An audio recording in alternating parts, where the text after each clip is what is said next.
अनंत चौबीसी को भावपूर्वक वंदन नमन। सादर सविनय जय जिनेन्द्र। श्री पैसेठिया यंत्र के रचनाकार धर्म सिंह जी महाराज साहब जी के बारे में कुछ विशेष जानकारी लेकर मैं हेमा चोपड़ा आपके सम्मुख उपस्थित हूँ। सौराष्ट्र के सरवानिया गांव में धर्म सिंह जी का जन्म ईस्वी सन 1635 में हुआ। माता का नाम शिवा देवी और पिता का नाम जिंदास था। 15 वर्ष की आयु में अपने पिताजी के साथ उन्होंने देवजी यति के पास दीक्षा ग्रहण की। कुछ समय पश्चात विशुद्ध धर्माचरण करने के लिए, विशुद्ध श्रवणाचार का पालन करने के लिए वह अपने गुरु से अलग हो गए। अहमदाबाद के दरियापुर दरवाजा क्षेत्र में एक दरगाह के पीर को धर्म सिंह जी ने एक बार उपदेश दिया, जिसके कारण वह पीर उनका भक्त बन गया और तभी से दरियापुरी संप्रदाय के नाम से धर्म सिंह जी का संप्रदाय सुप्रसिद्ध हुआ। मुनिराज की विशेषता यह थी कि वे एक साथ दोनों पैर और दोनों हाथों से लिखते थे। इसी तरह उन्होंने 27 आगमों पर टब्बे लिखे। टब्बा अर्थात स्तबक, जो साहित्य विशेष का एक प्रकार है।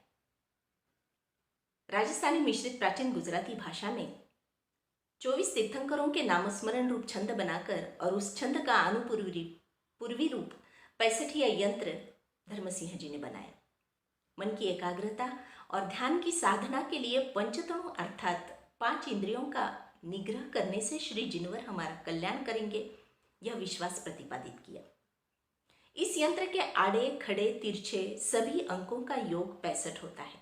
1 से 24 अंक जो है वह तीर्थंकरों को अंकित करते हैं और यहाँ पर 25 अंक का जोड़ना यह एक अद्भुत क्रिया है।